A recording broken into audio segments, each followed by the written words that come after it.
نحمده ونصلي على رسوله الكريم اما بعد فاعوذ بالله من الشيطان الرجيم بسم الله الرحمن الرحيم رب اشرح لي صدري ويسر لي امري واحلل عقدة من لساني يفقهوا قولي۔ جرابوں پر مسح کے احکام، مسح کی مشروعیت، یعنی کہاں سے یہ حکم ملا ہے ہمیں، کہاں سے یہ پتہ چلتا ہے کہ ہم اگر جرابیں یا موزے پہنے ہوئے ہیں یا ایون جوتا پہنے ہوئے ہیں تو اس پر کیا مسح کر سکتے ہیں یا نہیں، اس کی رخصت ہے یا نہیں، اجازت ہے یا نہیں۔ عن المغیرۃ بن شعبۃ قال ودعت النبی صلی اللہ علیہ وسلم فمسح علی خفیہ وصلی۔ مغیرہ بن شعبہ رضی اللہ عنہ سے روایت ہے، کہتے ہیں کہ میں نے نبی صلی اللہ علیہ وسلم کو وضو کروایا تو آپ نے اپنے موزوں پر مسح کیا اور نماز پڑھی۔ موزے جو ہوتے ہیں وہ عام طور پر چمڑے وغیرہ کے ہوتے ہیں، ٹھیک ہے۔ حمام بن حارث سے روایت ہے، وہ فرماتے ہیں میں نے ایک دفعہ جریر بن عبداللہ رضی اللہ عنہ کو دیکھا، انہوں نے پیشاب کیا، پھر وضو کیا تو اپنے موزوں پر مسح کیا، پھر وہ کھڑے ہوئے اور موزوں سمیت نماز ادا کی، یعنی پاؤں نہیں دھوئے۔ ان سے اس کی بابت پوچھا گیا تو انہوں نے فرمایا میں نے نبی صلی اللہ علیہ وسلم کو ایسا ہی کرتے دیکھا ہے، یعنی یہ طریقہ میں نے نبی صلی اللہ علیہ وسلم سے لیا ہے۔ ابراہیم نخی کہتے ہیں کہ اہل علم کو یہ حدیث بہت پسند تھی کیونکہ جریر بن عبداللہ رضی اللہ عنہ آخر میں اسلام لائے تھے۔ ان کی نسبت کسی کو یاد ہے؟ بخاری میں پڑھی تھی، شاباش، ویری گڈ، البجلی۔ اور کس قبیلے کی طرف گئے تھے؟ ان کو بھیجا گیا تھا احمس، شاباش، احمس کے۔ کتنے سوار تھے ان کے ساتھ؟ 150، ٹھیک ہے، 12۔ اور کس کا جا کے خاتمہ کیا تھا انہوں نے؟ ذوالخلصہ کا۔ بخاری پڑھا کریں، بخاری پڑھنے سے حکمت بھی آتی ہے، معلومات میں اضافہ بھی ہوتا ہے اور احکام بھی سمجھ آتے ہیں۔ اب جریر بن عبداللہ کا نام تو آپ سب نے سنا ہوگا کہ جریر بن عبداللہ جو تھے وہ بہت خوبصورت انسان تھے اور بہت آخر میں جا کر مسلمان ہوئے تھے، فتح مکہ وغیرہ کے بعد۔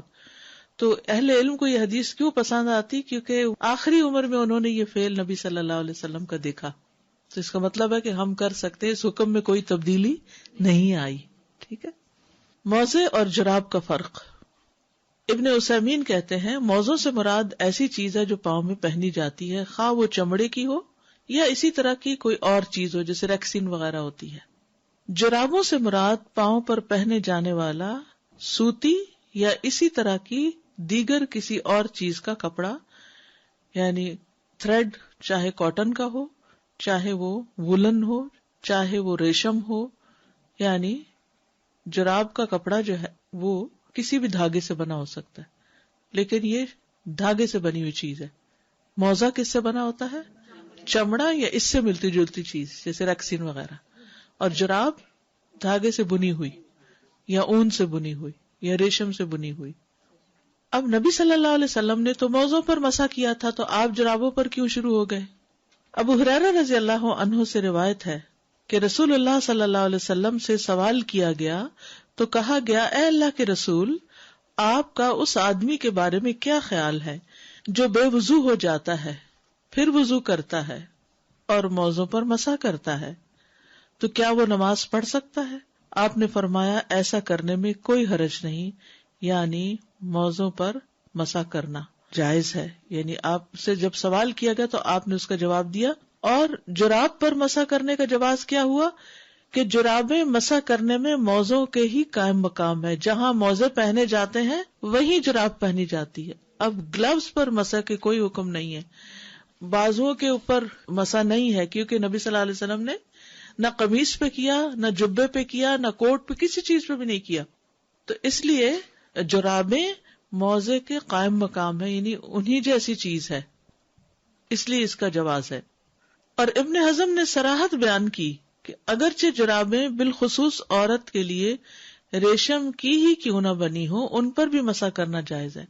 اب آپ حیران ہو رہے ہیں ریشم کی، اگر آپ کو یاد ہو تو پہلے دلہنوں کو جرابیں بھی لال رنگ کی پہناتے تھے، اگر ریشمی اور لال رنگ کی ہوتی، جی بہت نرم سے چمکدار سے دھاگے کی ہوتی تھی، معلوم نہیں ریشم اس میں مکس ہوتا تھا یا ریشمی ہوتی تھی. تو بہرحال چاہے عورتوں کو جو ریشمی پیور سلک کی جرابیں پہننے کو ملے، کیونکہ علاج کے لیے بھی سلک استعمال ہوتا ہے نا، سلک کا پہنا جانا جائے، تو ان پر بھی مسا جائز. اب آپ دیکھیے کہ سلک کی بات یہاں کیوں کی گئی، کیونکہ سلک جو ہے وہ بہت ہی نرم و نازک، ملائم اور ہلکا اور لائٹ ہوتا ہے. یعنی ضروری نہیں کہ کوئی چیز بہت تھک ہو، موٹی ہو، پھر ہی ہو، یعنی پاؤں کو کور کیا ہوا ہو، یہ مطلوب ہے. کیونکہ مشقت کس میں ہے؟ بار بار ان کو ہٹا کے اس کو دھو کے پھر چڑھانے میں ہے. خاص طور پر آپ دیکھیں جو مرد حضرات ڈیوٹی کے لیے یونیفارم پہنتے ہیں، پولیس آفیسرز ہیں، آرمی آفیسرز ہیں، یا اسی طرح سرد ممالک میں رہنے والے لوگ کہ جو سارا وقت ان کو پہننا ہی پہننا ہوتا ہے، کیونکہ اگر ننگے پاؤں رہیں گے تو بیمار ہو جائیں گے، اور اگر ہر وقت اتار کے دوبارہ پاؤں دھوئیں گے تو اس میں کس قدر مشقت ہے. ہمارا دین جو ہے وہ سہولت پیدا کرتا ہے، یعنی اس کی کوئی وجہ نظر نہیں آتی کہ اگر موزے پر مسا ہو گیا تو جراب پر کیوں نہیں ہو سکتا. اور بعض جرابیں موزوں سے بھی زیادہ مضبوط ہوتی ہیں. مغیرہ بن شعبہ سے روایت ہے کہ رسول اللہ صلی اللہ علیہ وسلم نے وضو کیا اور جرابوں اور جوتوں پر مسا کیا. اب یہاں پر جوربین کا لفظ آ گیا ہے، ٹھیک ہے، اور پھر نعلین، نعلین جوتا، ٹھیک ہے، جوتے پر سے بھی مسا کیا آپ نے. اب بعض اوقات بچے جاگرز پہنے ہوئے ہوتے ہیں، واکنگ جو شوز ہوتے ہیں، یعنی کسی بھی طرح کے بند شوز جو پہنے ہوئے ہوتے ہیں، یا سنو شوز پہنے ہوئے ہوتے ہیں، تو اب اس میں تسمے کتنے بڑے بڑے، اور بعض تو بالکل یہاں نی تک آ رہے ہوتے ہیں. اس قسم کے بھی جوتے ہوتے ہیں، سنو شوز وغیرہ. یا بہت سرد علاقوں میں، آپ ٹھنڈے علاقے میں رہتے ہیں مگر اس سے بھی ٹھنڈے علاقے ہیں دنیا میں کہ جہاں مسلسل ایسی چیزیں پہننی پڑتی ہیں. حضرت انس سے مروی ہے کہ وہ جرابوں پر ایسے ہی مسا کرتے تھے جیسے وہ موزوں پر کرتے تھے. حضرت انس نبی صلی اللہ علیہ وسلم کے ساتھ کتنے سال رہے ہیں؟ 10 سال. تو انہیں نہیں پتا چلا ہوگا کہ آپ کیا کر رہے ہیں اور کیا نہیں کر رہے. وہ آپ کے حکم کی خلاف ورزی تو نہیں کر سکتے تھے. تو حضرت انس جو ہیں وہ بھی جرابوں پر مسا کیا کرتے تھے. ازرق بن قیس کہتے ہیں کہ میں نے انس بن مالک رضی اللہ عنہ کو دیکھا، انہیں وضو کی ضرورت پیش آئی تو انہوں نے اپنا چہرہ اور اپنے ہاتھ دھوئے اور اپنے سر کا مسا کیا اور اون کی جرابوں پر مسا کیا. اب اونی بھی آ گئی، ٹھیک ہے. تو میں نے کہا کیا آپ ان پر مسا کرتے ہیں؟ انہوں نے کہا یہ بھی موزے ہیں لیکن اون کے بنے ہوئے ہیں، یہ بھی موزے ہیں. اور ہمارے ہاں اردو میں اون سے بنے ہوئے کو جرابیں نہیں کہتے، موزے ہی کہتے ہیں نا، ان کو بھی موزے کہا جاتا ہے. تو اس سے کیا پتا چلتا ہے کہ ہر طرح کی جرابوں پر مسا کر سکتے ہیں، پتلی جرابوں پہ بھی کر سکتے ہیں، موٹی پر بھی کر سکتے ہیں، اگر وہ تھوڑی سی اس میں سے کوئی چیز نظر آ رہی ہو تب بھی کر سکتے ہیں، ٹھیک ہے، سلکی پہ بھی کر سکتے ہیں. جوتوں پر مسا کا جواز. آپ صلی اللہ علیہ وسلم سے جوتوں پر مسا کرنا بھی ثابت ہے. ذبیان سے روایت ہے کہ انہوں نے علی رضی اللہ عنہ کو دیکھا کہ انہوں نے وضو کیا اور اپنے جوتوں پر مسا کیا. پھر وہ مسجد میں داخل ہوئے اور انہوں نے اپنے جوتے اتار دیے، پھر نماز پڑھی. ٹھیک ہے. اب یہاں کیا پتا چل رہا ہے کہ مسجد کے اندر تو آپ کو جوتا کوئی نہیں لے جانے دے گا. جب آپ نے وضو کیا تھا تو اس وقت جوتا تھا، آپ نے مسا کر لیا. مسجد میں گئے مصلی کی طرف تو آپ نے جوتا اتار کے رکھ دیا اور اندر جا کے نماز پڑھ لی. اوس بن نبی اوس سے روایت ہے کہ انہوں نے کہا میں نے اپنے والد کو دیکھا ایک دن کہ انہوں نے وضو کیا اور جوتوں پر مسا کیا. تو میں نے کہا کیا آپ نے ان پر مسا کیا؟ تو انہوں نے کہا میں نے رسول اللہ صلی اللہ علیہ وسلم کو اسی طرح کرتے دیکھا ہے. ٹھیک ہے، یعنی آپ کو میں نے دیکھا ہے کہ آپ جوتے پر مسا کر رہے تھے. مسا کرنا سنت ہے اور افضل عمل ہے. ان دونوں پر مسا کرنا یعنی جرابوں اور موزوں اور جوتوں وغیرہ پر، جیسا کہ رسول اللہ صلی اللہ علیہ وسلم سے وارد ہوا ہے کہ جو موزے پہنے ہوئے ہو ان پر مسا کرنا زیادہ بہتر ہے بجائے اس کے کہ ان کو اتار کر پاؤں کو دھویا جائے. یاد رکھیے ایک حدیث میں آتا ہے کہ اللہ سبحانہ تعالیٰ کو رخصتوں کو لینا بھی اتنا ہی پسند ہے جتنا عزیمتوں کو لینا.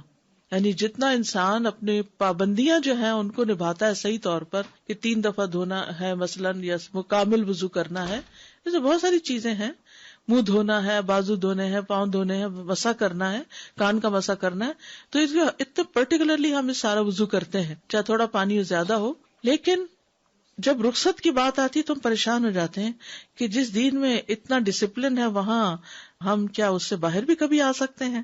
جی ہاں، وہ بھی پسندیدہ ہے. ٹھیک ہے. جب پاؤں کھلے ہوں تو ان کو دھونا زیادہ افضل ہے. جب پاؤں کھلے ہوں، جیسے گرمیوں میں عام طور پر ہم سارا دن جراب نہیں پہنتے، جس کے پاؤں کھلے ہوں تو اس کو پاؤں دھونے ہوں گے، اور وہ یہ لالچ نہ کرے کہ وہ صرف مسح کرنے کے لیے موزے پہنے، صرف مسے کے لیے موزے نہ پہنے. ٹھیک ہے.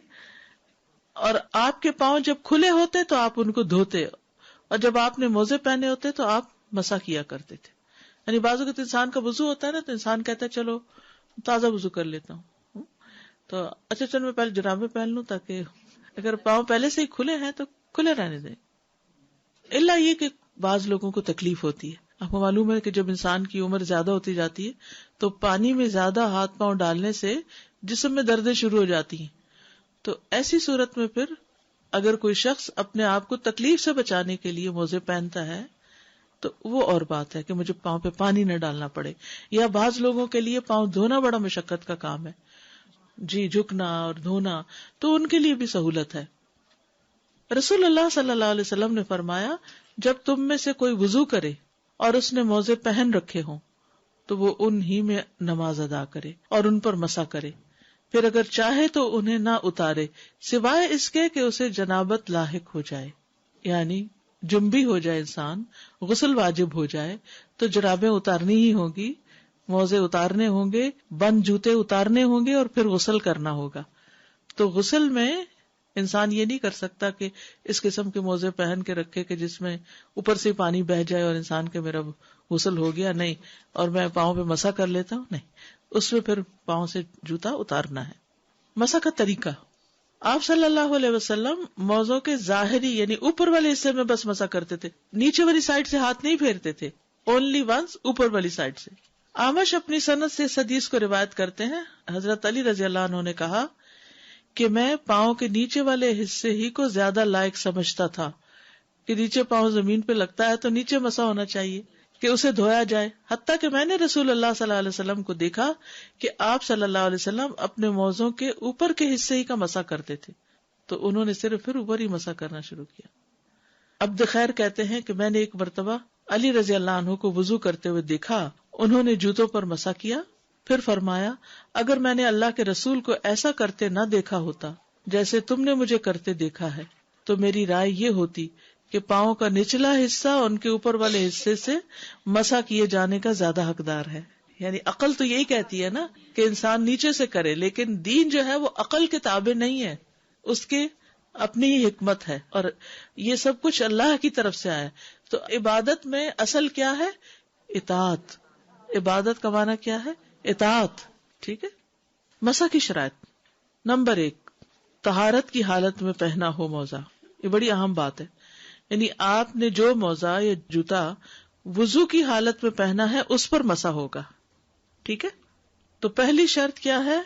انہیں طہارت کی حالت میں پہنا جائے. عروہ بن مغیرہ اپنے والد سے روایت کرتے ہیں، انہوں نے کہا میں ایک سفر میں نبی صلی اللہ علیہ وسلم کے ساتھ تھا، آپ وضو کر رہے تھے، میں جھکا تاکہ آپ کے دونوں موزے اتار دوں، تو آپ نے فرمایا انہیں رہنے دو، میں نے انہیں باوضو پہنا تھا، پھر آپ نے ان پہ مسح فرمایا. تو یہ دلیل ہے ہمارے پاس صحیح بخاری کی کہ آپ صلی اللہ علیہ وسلم نے جب وضو کے ساتھ یعنی جو آپ نے موزے وغیرہ پہنے ہوئے تھے تو انہیں اتارا نہیں بلکہ ان کے اوپر سے ہی مسح کر لیا. نمبر 2، موزے یا جرابیں نجس نہ ہو. کوئی بچے کا پیشاب نہ اوپر گر گیا ہو، یا کہیں آپ ایسی جگہ پاؤں نہ رکھ بیٹھے ہو جہاں کوئی گندگی تھی تو گندی نہ ہو، رائٹ، ایسی گندگی جس سے نماز کی طہارت کی شرط پوری نہ ہوتی ہو. ایک تو نا میلی، ویسے عام میلی، کیونکہ جرابیں ایسی چیزیں اگر آپ پہن کے گھر میں پھر رہے ہیں تو ڈسٹ وغیرہ لگ ہی جائے گی، جس سے پاؤں کو لگ جاتی ہے. ایسے جرابوں کو بھی، بلکہ جرابوں کو زیادہ لگتی ہے چونکہ وہ جذب کرتی چلی جاتی ہے نا. جی، تو بہرحال ایسی صورت میں انسان یہ دیکھ لے کہ کوئی ایسی نجاست تو نہیں جو نماز کی قبولیت میں رکاوٹ بنے. دوسری شرط، موزے یا جرابیں پاک ہوں. اگر یہ نجس ہوں تو ان پر مسح کرنا جائز نہیں ہوگا. اس کی دلیل کیا ہے؟ سنن نبی داؤد کی ہے، ایک بار رسول اللہ صلی اللہ علیہ وسلم اپنے صحابہ کو نماز پڑھا رہے تھے اپنے صحابہ کو نماز پڑھا رہے تھے کہ آپ صلی اللہ علیہ وسلم نے دوران نماز اپنے جوتے اتار کر اپنی بائیں جانب رکھ لیے. نماز پڑھتے پڑھتے آپ نے جوتے اتارے اور لیفٹ سائڈ پہ رکھ لیے. اس میں کیا ایک اور بات سیکھنے کو ملی کہ کوئی بھی چیز رکھنی تو الٹے ہاتھ پہ رکھیں، خصوصاً جوتے. جب صحابہ نے آپ کو دیکھا تو انہوں نے بھی اپنے جوتے اتار دیے. وہ اقتدا کر رہے تھے، پیچھے ہر چیز کو فالو کر رہے تھے. جب رسول اللہ صلی اللہ علیہ وسلم نماز سے فارغ ہوئے تو فرمایا تم لوگوں نے اپنے جوتے کیوں اتارے؟ انہوں نے کہا ہم نے آپ کو دیکھا، آپ نے اپنے جوتے اتارے ہیں تو ہم نے بھی اپنے اتار دیے.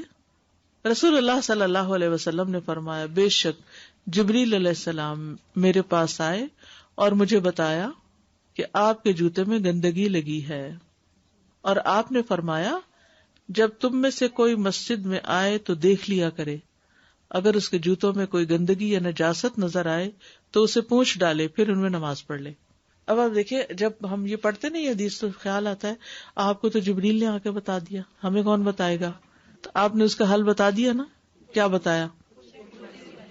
کہ نماز سے پہلے چیک کرو، خود چیک کرو.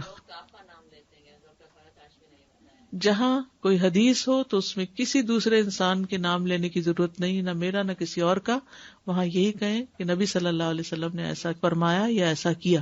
ٹھیک ہے، یہی دلیل ہوتی ہے. اور پڑھنے والے، علم والے اسی طرح گفتگو کرتے ہیں، وہ انسانوں کے نام لے کے بات نہیں کرتے، اصل دلیل پہ بات کرتے ہیں. ٹھیک ہے. یہ حدیث اس بات پر دلالت کرتی ہے کہ جس چیز میں نجاست ہو اس میں نماز جائز نہیں. جس چیز میں نجاست ہو، یہ صرف جوتے کے ساتھ نہیں، یہ جراب کے ساتھ نہیں، شلوار، انڈر ویئر، قمیض، کہیں بھی. لیکن اس کی ہم تفصیل پیچھے پڑھ چکے ہیں کہ حقیقی نجاست نظر آ رہی ہو یا واقعی دلیل ہو آپ کے پاس کہ کوئی نجاست ہے اس میں. یہ نہیں کہ صرف شک کی بنیاد پر. اور اس میں انسان کا پسینہ، لعاب دہن، یہ سب چیزیں پاک ہوتی ہیں. بعض لوگ مینسز میں جو کپڑا پہن لیتے ہیں اس میں پسینہ آ جائے تو وہ دوبارہ نہیں پہنتے اور اس میں نماز نہیں پڑھتے، حالانکہ ایسا کچھ نہیں.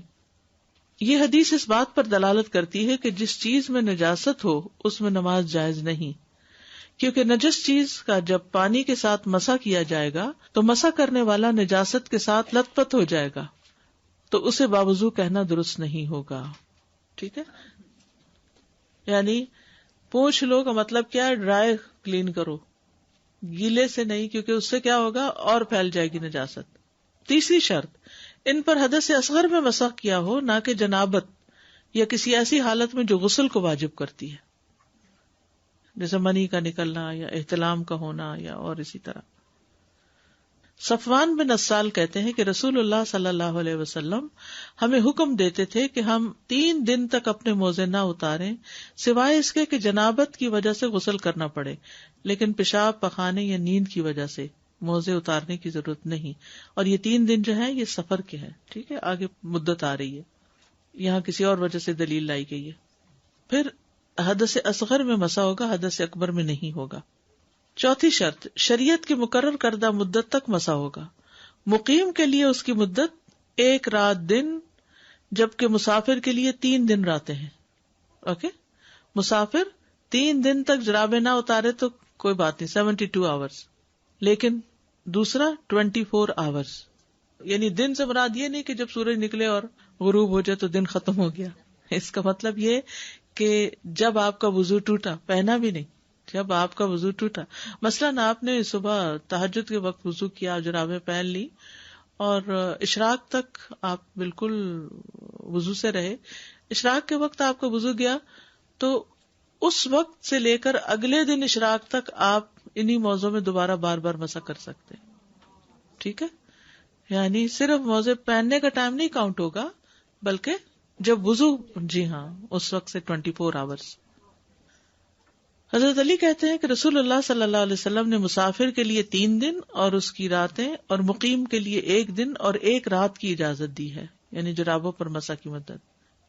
یہ مدت اس وقت شروع ہوگی جب وضو ٹوٹنے کے بعد پہلی دفعہ مسح کیا جائے گا. ٹھیک ہے، یعنی آپ دوبارہ وضو اب کرنے لگے، وضو ٹوٹ گیا پھر مسح کرنے لگے تو اب 24 آور. اور اگر مسح بھی آپ نے 1 گھنٹے بعد کیا تو جب سے آپ کا پھر 24 شروع ہوگا. مقیم کے لیے اس کی مدت 24 گھنٹوں میں ختم ہو جائے گی، جبکہ مسافر کے لیے 72 آورز ہوگی. پھٹے ہوئے موزوں پہ مسح کرنا. جی بعض اوقات اتنا سا سوراخ ہو جاتا ہے تو ہم کیا کہتے ہیں، پھینک دو اس کو. یہ کہتے ہیں جو بہت، اس لیے پھینکنا آسان ہے. جن کے پاس نہیں ہوتی ان سے پوچھیں کہ وہ کیا کرے. وہ بار بار سیتے بھی ہیں لیکن بعض اوقات سینے کے باوجود بھی، جن کے پاس جوتے نہیں وہاں جرابیں کہاں ہوں گی. سوچئے نا. پھٹے ہوئے موزوں پر مسح کرنا اس وقت تک جائز ہے جب تک کہ ان کو موزہ کہنا اور ان کو پہن کر چلنا ممکن ہو. تھوڑے بہت اگر بعض اوقات اتنا چھوٹا سا سوراخ ہو گیا تو کوئی بات نہیں، ٹھیک ہے نا. لیکن اگر زیادہ پھٹ گیا ہے، ایڑی پوری نظر آنے لگ گئی ہے تو پھر نہیں. پتلی جرابوں پہ مسح. الامام النووی نے شرح المہذب میں کہا ہے، ہمارے شافعی اصحاب نے، امام نووی جو تھے شافعی تھے، ہمارے شافعی اصحاب نے عمر اور علی رضی اللہ عنہما سے نقل کیا ہے کہ جرابوں پر مسح جائز ہے خواہ وہ پتلی ہوں. ٹھیک ہے، سی تھرو بھی ہو تب بھی مسح جائز ہے، بس ایسی سی تھرو نہ ہو کہ جس میں نیٹ ہو.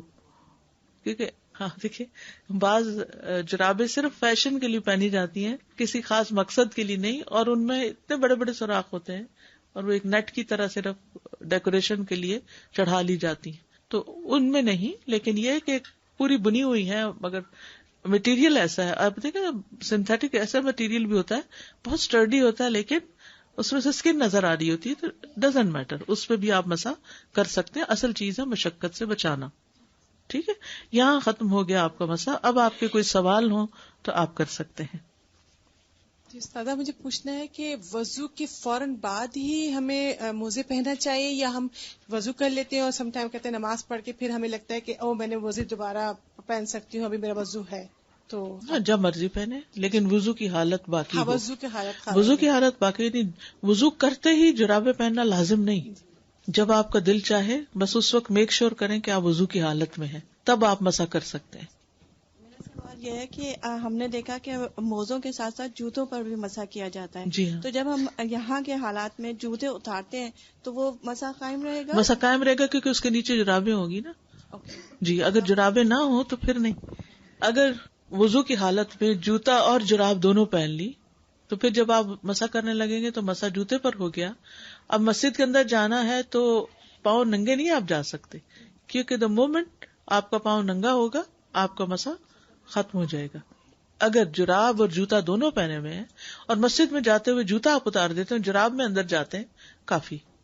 مسجد تو ضروری نہیں، جیسے میں آفس میں کام کرتی ہوں. مسجد ضروری نہیں، لیکن اچھا مسجد اس لیے ضروری ہے کہ مسجد میں آپ گستاخی نہیں کر سکتے کہ اور ہم جانماز پہ بھی، ہم جانماز پہ جوتوں سمیت کھڑے ہو کے نماز پڑھ سکتے ہیں.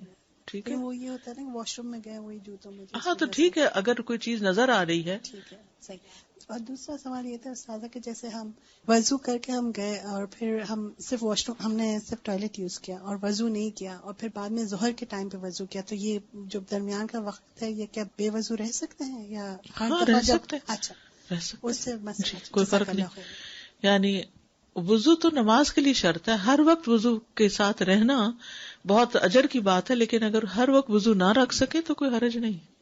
جی وضو کی حفاظت تو مومن ہی کرتا ہے، ایمان کی علامت ہے کہ آپ ہر وقت وضو سے رہیں، لیکن اگر نہ رہ سکے، مشقت ہو، بعضوں کو تکلیف ہوتی ہے، میدے کی کوئی تکلیف ہو سکتی ہے، نہیں رکھ سکتے تو وہ گلٹ نہ فیل کریں. جی جوتوں پہ مسح کرنے کے لیے کیا جوتوں کو اینکل سے اوپر ہونا چاہیے؟ نہیں، جرابوں کو اینکل سے اوپر ہونا چاہیے، جوتے کم بھی ہوں، چپل بھی ہوں تو خیر ہے. اور جس پر جوتوں میں نماز پڑھتے ہیں تو مطلب جوتے کیا اتنے تھوڑے فلمزی ہوں کہ آپ کی انگلیاں تھوڑی سی جی ہاں مڑنی چاہیے، بالکل لکڑی کے نہ ہوں. Actually, I have a question. What's the difference between hadath akbar and asghar? حدث Asghar ہوتا ہے جیسے پیشاب کے بعد وضو کا ٹوٹنا، جسم سے ہوا نکلے وضو ٹوٹنا، اور اکبر ہوتا ہے جیسے پیریڈز کا آ جانا، جیسے جماع کے بعد یا احتلام کے بعد، وہ حدث اکبر ہے. حدث اکبر سے مراد غسل واجب ہونا ہے، حدث اصغر کا مطلب ہے وضو لازم ہونا. استاذہ جی مجھے پوچھنا تھا کہ میری عادت بن گئی ہے موزے پہنا بہت عرصے کی ہے، ٹھیک ہے، تو مطلب بغیر عذر کے اگر آپ موزے میں ہیں اور مسح کر رہے ہیں. یہ بھی اچھا سوال ہے. مسح کرنے کے لیے کوئی مجبوری ہونا ضروری نہیں، آپ بغیر عذر کے گھر میں اگر آپ کو عادت ہے موزے پہن کے ہی رکھنے کی، اور اگر آپ چائنا میں ہوتے تو شاید آپ اس کو فرض درجے میں لیتے، کیونکہ میں جولائی میں چائنا گئی تھی اور سخت گرمی تھی اور ہر کوئی موزے اور بند جوتے پہنے ہوتے. تو میں نے کہا کہ اسے کیا ایک پتا, میں ہر ایک کو چپل کا نام نہیں, ہر ایک یہ پہنے ہوئے. تو وہ کہتے ہیں کہ ہمارے ہاں یہ کہاوت ہے کہ پاؤں گرم رکھو, سر ٹھنڈا رکھو. مطلب میں ہر وقت موزے میں ہوتی ہوں, جوتے موزے. اب تو خیر کمر کی وجہ سے میں بہت محتاط ہوں, مگر جب میں پہنا کرتی تھی, ایک دفعہ حج پہ جا رہے تھے ہم, تو مجھے یہ کسی نے کہا تھا کہ گرمی چڑھ جائے گی, ہر وقت موزے کیوں پہنے. اچھا, یعنی پاؤں سے سر کو گرمی جا چڑھے گی. جی, لیکن یہ ہے کہ ان کے ہاں جو ٹریڈیشنل میڈیسن ہے خاص طور پر, اس کا اصول یہی ہے کہ پاؤں سے بیماریاں چڑھتی ہیں. پاؤں کی وہ جو کرتے ہیں واکو پریشر وغیرہ, اس سے علاج بھی کرتے ہیں. تو پاؤں کو گرم رکھنا ان کے نزدیک بہت ضروری ہے. یعنی اگر ٹھنڈا ہو گیا تو آپ ہوئے بیمار, وہ وہم بھی ہو جاتا ہے نا. جی استاذہ, یہ جو رات کا وضو ہے یہ پیریڈز میں, اس کے بارے میں کیا حکم ہے؟ یہ جو ہم سونے سے پہلے وضو کرتے ہیں, کر سکتے ہیں, کوئی حرج نہیں. ساتھ ساتھ میں نے پوچھنا تھا, یہ جو انکنٹیننس آف یورین ہوتا ہے اس میں کیا حکم ہے وضو کا؟ جیسے وہ تو وضو رہتا ہے کہ نہیں, کیا اس کے؟ ہر نماز سے پہلے تازہ وضو کرنا ہوگا. السلام علیکم اساتذہ, میرا سوال یہ ہے کہ جب ہم حجی عمرے پہ جاتے ہیں تو وہاں ہم عورتوں کو دیکھتے ہیں کہ وہ وضو کر رہی ہوتی ہے تھوڑے پانی سے, ایون حرم کے اندر زمزم سے, لیکن وہ وضو پورا تھوڑا تھوڑا پانی لے کے کر لیتے, پاؤں پہ وہ اپنے ننگے پاؤں کے اوپر مسا کر لیتے ہیں. نہیں, ننگے پاؤں پہ مسا نہیں ہوتا. تو میں وہاں پہ دیکھ رہی تھی, تو میں دیکھ رہی تھی کہ وہ عورتیں جو نا پورا وضو تھوڑا تھوڑا پانی لے کے کر لی, ایک کلی کر لی ناک میں, شاید لا علمی سے کرتے ہوں, اور لیکن پاؤں پہ ایسے بس تھوڑا سا گیلا ہاتھ پھیر لیا. لا علمی سے کرتے ہوں گے تو یہ مسا تو نہ ہوا نا؟ مسا نہیں ہو سکتا, ننگے پاؤں مسا نہیں ہوتا. یہ استاذہ, جوتے پہ مسا کرنے کے لیے شرط ہے کہ اندر موزہ پہنا ہوا ہو آپ نے؟ جی ہاں, موزہ پہنا وہ, یا پھر وہ پھر اتار نہیں سکتے جوتا. یعنی اگر آپ کا جوتا موزہ ایک ہی چیز ہے, یعنی جوتا اتارنا ہی نہیں ہے تو پھر ٹھیک ہے, ورنہ اگر آپ نے موزہ نہیں پہنا اور جوتا اتار دیا تو مسا ختم ہو جائے گا. موزہ ویسے شرط نہیں ہے, اگر آپ نے ٹخنوں سے اوپر ہے اور نی ہائی شوز ہیں تو پھر اس صورت میں آپ اگر نہیں اتار رہے, مسے پہ مسا کر رہے ہیں, کر لیں. لیکن اگر آپ نے ایک دفعہ اتار دیا تو پھر وضو ہی کرنا ہوگا. ڈاکٹر صاحب, نماز پڑھتے ہوئے ایک دم آپ کو ایک احساس ہوئے کہ سپوز میری سویٹر پہ نجاست ہے, سم تھنگ, تو کیا آپ اپنی نماز کو روکیں گے؟ ختم کر کے اتار کے دوبارہ سے شروع کریں گے. سوال یہ ہے کہ ہم وضو کرتے ہیں, پھر اس کے بعد ہم اپنے پاؤں خشک کر لیں, پھر موزے پہنے. آپ گیلے بھی پہن سکتے ہیں, آپ خشک کر کے بھی پہن لیں. اچھا, پہن سکتے ہیں. ایکسپیرینس یہ ہوا کہ میں پہلے خشک نہیں کرتی تھی, موزے چڑھا لیتی تھی, تو اس میں ہوا یہ کہ پھر فنگس آ گیا. وہ تو ایک میڈیکل ریزن ہو گئی نا, لیکن مگر شرعی لحاظ سے جن کو نہیں فنگس ہوتا وہ پہن سکتے ہیں. اچھا ساتھ میرا یہ سوال ہے کہ سردیوں میں مجھے یہ پرابلم ہوتی ہے کہ میرے کولڈ فیٹ ہیں, رائٹ, تو میں مستقل جرابیں بازوں کا 2-2 3-3 بھی ایک ساتھ میں پہن کے رہتی ہوں. تو میرے لیے کیا جو یہ مقیم کا ہے مدت 24 آورس, اس سے زیادہ ہو سکتی ہے یا نہیں؟ نہیں ہو سکتی, کیونکہ 24 گھنٹے میں ایک دفعہ دھونا ضروری ہے, اور ایک دفعہ دھونے سے کوئی حرج نہیں. انسان جب صبح کے وقت اٹھتا ہے تو دوبارہ دھو کے پہن لے.